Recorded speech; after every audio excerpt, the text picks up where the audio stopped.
सर्वपल्ली राधाकृष्णन प्रथम पुस्तक था रवीन्द्रनाथ ठाकुर फिलोसफी से बहीटी कि से निज अर्थरू किणा ही निज अर्थर ही बहीटी छपी थे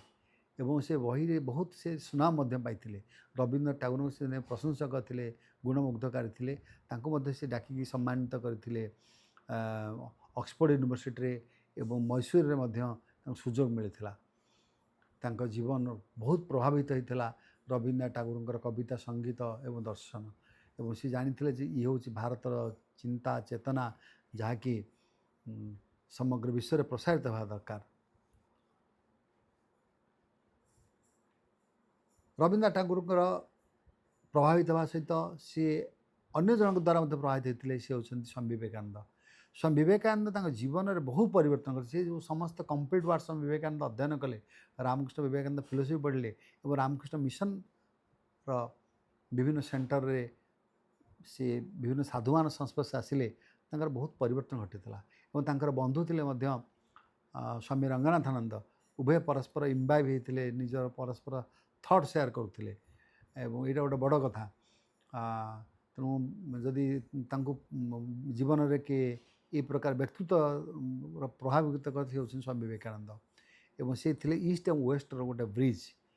ईस्ट एंड वेस्ट ब्रिज से हिंदू फिलोसफी की भल भाव पढ़ी जदि रवीन्द्रनाथ जदि राधाकृष्ण न थांदे ताले बोधे विदेश में आम ये भाव में उच्चकोटर भाव में भारतीय दर्शन को प्रसार कर पारि था। भगवत गीता गोटे अति सुमूल्य और अमूल्य पुस्तक भगवत गीता को सीते गभीर अनुध्यान करके रचना कर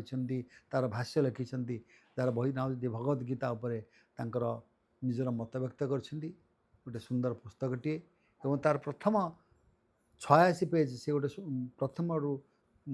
पृष्ठा 1 रु पृष्ठा 86 पर्यंत भगवत गीतार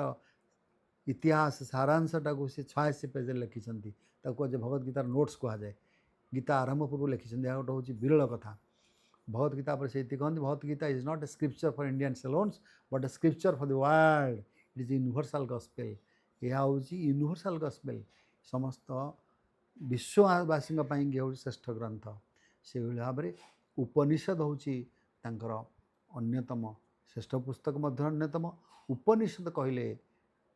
सर्वपल्ली राधाकृष्णन यह व्याख्या कर उप नि एवं सद यह तीनोटी अक्षर मिसिक उप नि एवं सद उप माने निकट रे बसिबा उप निकट नि माने पाखे तले सद मान हूँ बसिबा पाखे बसिबा तेणु उपनिषद अर्थ गुरु उच्चासन बसिबे शिष्य पाद तले बसिबे उपनिषद अनेक प्रकार उपनिषद 108 उपनिषद अच्छी से प्रमुख उपनिषद हूँ ईशावास्य उपनिषद बृहदारण्यक उपनिषद से कठोपनिषद प्रश्नोपनिषद श्वेतश्वत उपनिषद इत्यादि गोटे बड़ कथा जीवन में से कन्सीयस बा संविधान स्पिरिट ये बुझी भारत जो स्वाधीनता पाइला एवं भारत संविधान प्रणयन है डॉक्टर सर्वपल्ली राधाकृष्णन संविधान को टिकिन जदिव से लॉर स्टूडेंट नुहंती किंतु से अनुभव कर पारे कन्स्टिट्यूशनटा हूँ इंडिया कन्स्टिट्यूशनटा हूँ गोटे लिविंग डॉक्यूमेंट गोटे जीवंत भाया जिनस एवं भारतर प्रत्येक व्यक्ति तार जो स्पिरिट अच्छी जस्टिस इक्वालिटी यूनिट ये तीनटा जिनस संविधान में भरी अच्छी प्रत्येक व्यक्ति प्रत्येक शिक्षक ये संविधान ये तीनोटी भाव को लक्ष्य रखा दरकार एवं संविधान आमको जदि जत दिन पर्यंत आम जस्टिस इक्वालिटी यूनिटी को आम गुरुत्व देवा देश के पराधित हो पराधीन हम ना भारतर जीवन दर्शन हूँ अयम बंधरयम नेते गणनाम लघुचेतसाम उदार चरितानाम तो वसुंधैव कुटुंबकम जे अयम बंधरयम नेति जे ये मोर बंधु सी पर ये छोट ये हीन ये धारणा हिंदू दर्शन नहीं this person is relative and that is not सी भावना उचित रखा उचित नुह समस्त भारत विश्व धरित्री वसुधा हूँ गोटे कुटुंब गोटे परिवार ये हूँ भारत जीवन दर्शन यही जीवन दर्शन को यही कला को यही ज्ञान को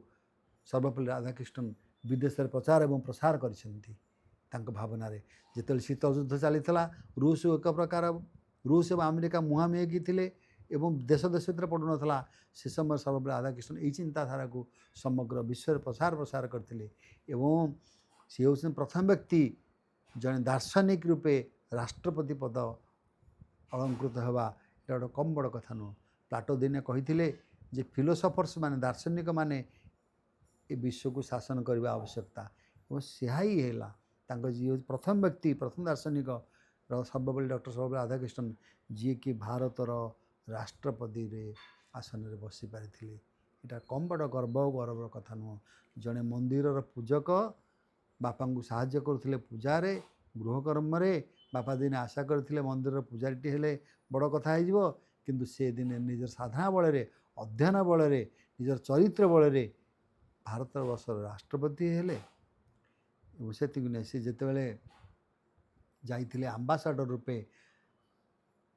रूस को से समय सर्वपल्ली डॉक्टर राधाकृष्णन थे स्टालिन सहित भेटिले। स्टालिन बहुत दिन पर अपेक्षा करे मात्र 5 मिनिट समय देते देखा करने कि संध्या बा राति 9टार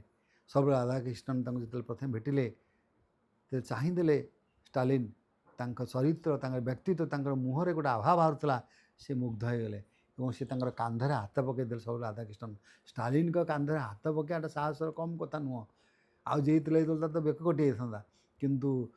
स्टालिन समस्त मनर भावना दुख जंत्रणा को से स्पर्श मध्यम टाणी आनी निजक बहुत प्रेरणा देते स्टालिन भक्त हो जाते शेष में फेरिया दिन स्टालिन बहुत दुख करते जे आपण सीने जाऊँ दीर्घजीवी हूँ मुझे बेसी दिन बचे ना आप प्रथम व्यक्ति जी कि मत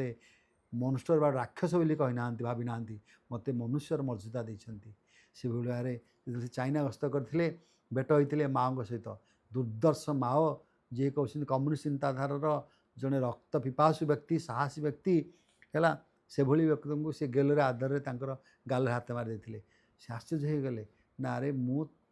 तो स्टालिन को बेकर हाथ पकई उपमुख हाथ मारी साधारण कथा बहुत आदर नहीं से समय सर्वपल्ली राधाकृष्णन कहते मुझे चाहूँगी भारत चाइना एकाठी काम करने माँ सहित आउ गए प्रस्ताव देले जे मु चाहूँगी भारत और चीन जदि 20 वर्ष एकाठी काम करेंगे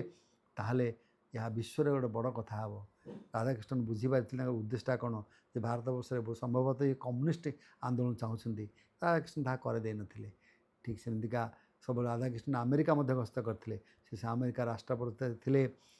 प्रेसिडेंट जॉन एफ कैनेडी बहुत सम्मानित करते जॉन एफ कैनेडी थे जड़े गुणमुग्धकारी व्यक्ति सी राधाकृष्णन चरित्र व्यक्तित्व पर एत प्रभावित होते जे जदिओ अमेरिका केबे भारतर गोटे हितकारी राष्ट्र नुहे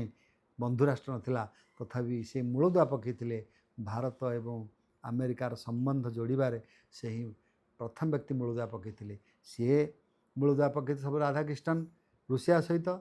सब राधाकृष्णन चाइना सहित और सब राधाकृष्णन मूलदुआ पकईते अमेरिका सहित ये 3 देश सहित भल संबंध गढ़वे सर्वपल्ली राधाकृष्णन भूमिका को किए अग्राह्य करें ना। 1946 ରୁ 1952 मसीहा पर्यंत यूनेस्को से प्रतिनिधित्व करते भारतर एवं समग्र विश्व अनुभव करें जदि शिक्षा संस्कृति एवं देश देश भितर जाति जाति भितर जदि भावना एकत्रीकरण न हो जदि इंटरकल्चरल अंडरस्टैंडिंग डेभलप न हो ताले शिक्षार मूल्य किसी ना एवं से कथा से गुरुत्व आरोप करते एवं जितेबले भारतवर्ष स्वाधीनता पाई तापर से चेयरमैन थे यूनिवर्सिटी एजुकेशन कमिशन रही 1948-49 से संबंध में से कॉलेज गुड़ व्यापक किभली भाव में गवेषणा करा कॉलेजर भित्तिप्रस्तर भित्ति स्थापन केमती वृद्धि करा कॉलेज साइंस एजुकेशन टेक्नोलोजी के प्रसार करा से गुरुत्व आरोप करते भारत संविधान को सबुले प्रणाम कर उच्च धारणा दी भारत संविधान से कहते constitution is a living document requiring interpretation in the spirit of justice and equality and unity सब कहते ये इंटरप्रिट कर संविधान को कौ 3टा जिनस दिग को बेस कर जस्टिस इक्वालिटी एवं यूनिटी को और से राज्यसभा जिते सभापति आसन अलंकृत करुले विरोधी हूँ बा शासक पक्ष हूँ कहीं भूल दे पार नथिले से समस्त समान भाव में आदर कहते कई जुक्ति तर्क कले से सुंदर संस्कृत श्लोक माध्यम बुझे दौले लोक मैंने गुणमुग्ध होते सबू भाषार दक्षता थिला संस्कृत ठारू आरंभ कर इंग्राजी ठू आरंभ करके अनेक भारत भाषा से जानी महात्मा गांधी से अति प्रिय थे तांका जीवन से बहुत घटनावली सहित जड़ित धर्म संबंध रे महात्मा गांधी सहित अनेक तांकर मध्य उच्च धारणा था true religion revolutionary force it is an it is an inverted enemy of operation privilege and injustice से कहते जे प्रकृत धर्म गोटे वैप्लविक शक्ति जी कि समाजर समस्त दुराचार अत्याचार एवं समस्त जो सुविधार किसी गोष्ठी जो फायदा नहीं जाते लुचे चोरेकी एवं अन्याय अनीति विरुद्ध रे ही संघर्ष करने आवश्यकता धर्म को सी गोटे अस्त्र रूपे चाहूले जहाँकि समाज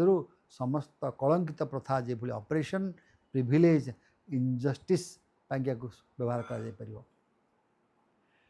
जिते भारत पाकिस्तान युद्ध आरंभ हो जाता सी जड़े राष्ट्रपति जहाँ समय दीटा युद्ध होता 1962 में चाइना युद्ध एवं भारत पाकिस्तान युद्ध समय से रेडियो घोषणा करते जे पाकिस्तान भावुची जे भारत दुर्बल बोलिकी पाकिस्तान भावुची भारत गर्वी हो कौन पाकिस्तान भावुची भारत किसी शक्ति नहीं आमर क्षमता नहीं आम अहिंसार देश ना आम शक्ति अच्छी सामर्थ्य अच्छी आम देश को जो आक्रमण करुच तो आम निश्चय प्रतिरोध करूँ और आम देखदेबू आम देशर सुरक्षापी आम सब प्रकार त्याग करने प्रस्तुत अच्छू समस्त प्रकार अस्त्र आम प्रयोग करूँ यही धैर्य और साहस से भारतवासी देते द्वारा लाल बहादुर शास्त्री इम्बाइब होते युद्ध क्षेत्र फ्रंट लाइन की जाकि से हैंडसेक करके आसते सैनिक सहित 1962 मसीह भारत चीन जिते युद्ध होता से समय अतर्कित आक्रमण से बहुत भांगी पड़ते पंडित नेहरू को से बहुत प्रेरणा देते साहस देते जहाँफल पंडित नेहरू शक्ति पाई जे कि भाव में भारत चीन मुकाबला कर कम्युनिस्ट जो आंदोलन माओ आंदोलन को मध्य भारत वर्ष रे एक बैलेंस कर सिनो इंडिया वार बा चीन भारत संघर्ष 1962 मसीहार यह डॉक्टर सर्वपल्ली राधाकृष्णन बहुत गभीर आघात देता नेहरू को आघात देता देता एवं चीनो इंडिया वार एत आघात देता नेहरू देहत्याग हो जाता से समय सर्वपल्ली राधाकृष्णन भारत वर्षर अवस्था को संभाली नहीं भगवान गोटे धारणा रोचे केते सुंदर चुकड़ धारणा it is not God that is worshipped but the authority that claims to speak in his name बेले बेले भारत वर्ष अत्यधिक धर्मांधता को देखी से कहते जे ईश्वर पूजा ये पाऊना अथॉरिटी ईश्वर ना नहीं कि पूजारी किसी बड़ लोक किसी व्यवस्था किसी मंदिर मालिक माने से माने ही ये सब बाध्य कर लोक मान पूजा अर्चना धर्म पालिया कि ईश्वर को मानिया ईश्वर को ता नुहति पुनर्बार प्रत्येक व्यक्ति को से घोषणा कर ये पापी बोले कि यही धर्मांध मैंने या से नापसंद करते से मत sin becomes disobedience to authority not violation of integrity doctor Sarvepalli Radhakrishnan मतरे धर्म होची religion is a behaviour not a mere belief तांकर मते धर्मटा होची गोटे साधारण भावना नुह बा साधारण आस्था विश्वास नुह धर्म होची आचरण परिवर्तन बिहेवियर परिवर्तन है यह हूँ डॉक्टर सर्वपल्ली राधाकृष्णन गोटे बड़ कथा धर्म संबंध में गभीर अनुशीलन पुस्तक अध्ययन उपरे से बारंबार कहते समस्त छात्र मानू समस्त लोक से कहते दैनिक किसी पुस्तक पढ़ reading a book gives us the habit of solitary reflection and true enjoyment when we think we know we cease to learn when we think we cease to learn the true teachers are those who help us to know our books. Books are the means by which we build bridges between the cultures. विभिन्न संस्कृति भितर मध्य जदि कहीं जोड़ी पारे ता हूँ पुस्तक बारंबार से कथा कह जो दिन गोटे लोक कह जे मु सबू जानी बोली कि से दिन तार शिक्षा लोप हो गला से दिन तार शिक्षा बंद हो गला डॉक्टर सर्वपल्ली राधाकृष्णन निज घरे प्रचुर पुस्तक रखी घर गोटे लाइब्रेरी थिला सी तो थे गोटे चलता फेरंता लाइब्रेरी मस्तिष्क भितर कौन नथा बोली कहीहब ना कि सब से प्रत्येक विश्वविद्यालय छात्र मानू गवेषक मानू सब प्रेरणा दे तुम बही पढ़ बही भितर बहुत जिनस रही कारण गोटे लेखक जो बहीटे लेखे ता जीवन बहुत उच्च कथा से लिखि दिए बहु सम्मान अधिकारी थे 1931 मसीह जॉर्ज पंचम द्वारा नाइट उपाधि भूषित कराइला ब्रिटिश एकाडेमी 1938 मसीह सम्मानित करता 1954 से भारत रत्न से पाई जहाँकि श्रेष्ठ सिविलियन अवार्ड 1954 मसीह से मेक्सिको तरफ ऑर्डर ऑफ द आस्टेक ईगल पाई एवं जर्मनी द्वारा सम्मानित होते 1963 मसीह से इंग्लैंड द्वारा ऑर्डर ऑफ मेरिट पाई 1968 मसीह साहित्य अकादेमी पुरस्कार पाई 1975 मसीह से टेम्पलटन प्राइज पाई केवल कौन पाई अहिंसा एवं विश्व शांति पाई मात्र दुखर कथा 27 थर तांकर नाम पठाई नोबेल पुरस्कार पाई 16 थर साहित्य एवं 11 थर शांति पाई किंतु कौन थर तांकर नाम दुखर कथा नाम सजेस्ट करागला नहीं विचार मान को गला नहीं नोबेल शांति पुरस्कार प्रदान यह बड़ दुखर विषय। सर्वपल्ली राधाकृष्णन जन्मदिन को सब वर्ष छात्र मैंने पालन करती कि राष्ट्रपति होगापर से थे गोटे प्रस्ताव देते जे मो जन्मदिनटा को तुम मैंने पालन कर जदि चाहूच ताहले जातीय शिक्षक दिवस भी पालन कर कारण शिक्षक मान होती जातिर backbone teacher should be best minds in the country से आशा करुले जो मैंने होती बहुत भल लोक जो मान बेस्ट माइंड्स बछा बछा लोक सी मैंने शिक्षकता आसतु शिक्षक संभव तंकर श्रेष्ठ धारणा था शिक्षक वो नहीं है जो केवल ज्ञान दे बल्कि वो है जो हम स्वयं को जानने के लिए शिक्षा देता है। आज आशा करुँच आपण मैंने सर्वपल्ली राधाकृष्णन जन्मदिन आपण बहुत बहुत मोर शुभेच्छा मोर समस्त प्राक्तन गुरु मान को मोर कोटि कोटि प्रणाम। आज मध्य राष्ट्रपति पुरस्कार 2012 मसीह पाइबार सुजोग पाई से हिसाब से मोर शिक्षा संपर्क रही जदि आपण मानकु रील्टी भल लगे ताहले निश्चित मते ईमेल रे जणाइबे jpmission1991@gmail.com jpmission1991@gmail.com आपण माने सुजोग देथिबारु सर्वपल्ली राधाकृष्णन संबंध में किसी नुआ गवेषणात्मक नूतन कथा उपस्थापन करने सुजोग देथिबारु मुझे बहुत बहुत धन्यवाद ज्ञापन करुच्ची। आज it is a non profit educational content for public पाई तेणु समस्त को देखिए एवं प्रचार प्रसार करेंगे और पुनर्बार कहूँ जब आपको भल लगे ताल jpmission1991@gmail.com यही ईमेल रे